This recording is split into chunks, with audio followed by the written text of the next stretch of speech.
اعوذ باللہ من الشیطان الرجیم۔ میں پناہ مانگتی ہوں اللہ کی شیطان مردود سے۔ بسم اللہ الرحمن الرحیم۔ شروع اللہ کے نام سے جو بڑا مہربان اور نہایت رحم کرنے والا ہے۔ کہو کہ اے اللہ، اے آسمانوں اور زمین کے پیدا کرنے والے اور پوشیدہ اور ظاہر کے جاننے والے، تو ہی اپنے بندوں میں ان باتوں کا جن میں وہ اختلاف کرتے رہے ہیں فیصلہ کرے گا۔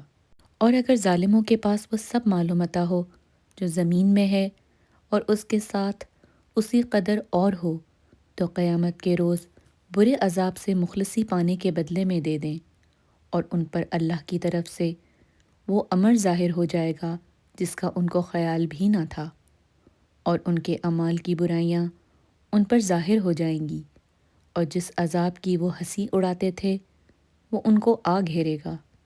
جب انسان کو تکلیف پہنچتی ہے تو ہمیں پکارنے لگتا ہے، پھر جب ہم اس کو اپنی طرف سے نعمت بخشتے ہیں تو کہتا ہے کہ یہ تو مجھے میرے علم و دانش کے سبب ملا ہے۔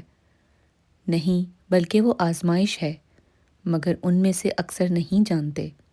جو لوگ ان سے پہلے تھے وہ بھی یہی کہا کرتے تھے، تو جو کچھ وہ کیا کرتے تھے ان کے کچھ کام بھی نہ آیا، ان پر ان کے اعمال کے وبال پڑ گئے۔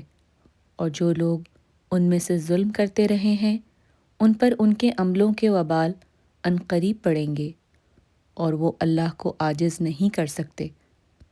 کیا ان کو معلوم نہیں کہ اللہ ہی جس کے لیے چاہتا ہے رزق کو فراخ کر دیتا ہے اور جس کے لیے چاہتا ہے تنگ کر دیتا ہے؟ جو لوگ ایمان لاتے ہیں ان کے لیے اس میں بہت سی نشانیاں ہیں۔ اے پیغمبر صلی اللہ علیہ وسلم، میری طرف سے لوگوں کو کہہ دو کہ اے میرے بندو، جنہوں نے اپنی جانوں پر زیادتی کی ہے، اللہ کی رحمت سے نا امید نہ ہونا۔ اللہ تو سب گناہوں کو بخش دیتا ہے، اور وہ تو بخشنے والا مہربان ہے۔ اور اس سے پہلے کہ تم پر عذاب آ واقع ہو، اپنے پروردگار کی طرف رجوع کرو اور اس کے فرما بردار ہو جاؤ، پھر تم کو مدد نہیں ملے گی۔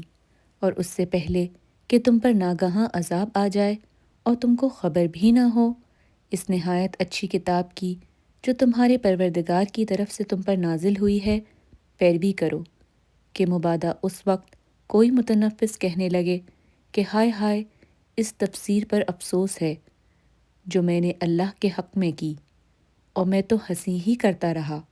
یا یہ کہنے لگے کہ اگر اللہ مجھ کو ہدایت دیتا تو میں بھی پرہیزگاروں میں ہوتا۔ یا جب عذاب دیکھ لے تو کہنے لگے کہ اگر مجھے پھر ایک دفعہ دنیا میں جانا ہو تو میں نیکوکاروں میں ہو جاؤں۔ اللہ فرمائے گا، کیوں نہیں، میری آیتیں تیرے پاس پہنچ گئی ہیں، مگر تو نے ان کو جھٹلایا اور شیخی میں آ گیا اور تو کافر بن گیا۔ اور جن لوگوں نے اللہ پر جھوٹ بولا، تم قیامت کے دن دیکھو گے کہ ان کے منہ کالے ہو رہے ہوں گے۔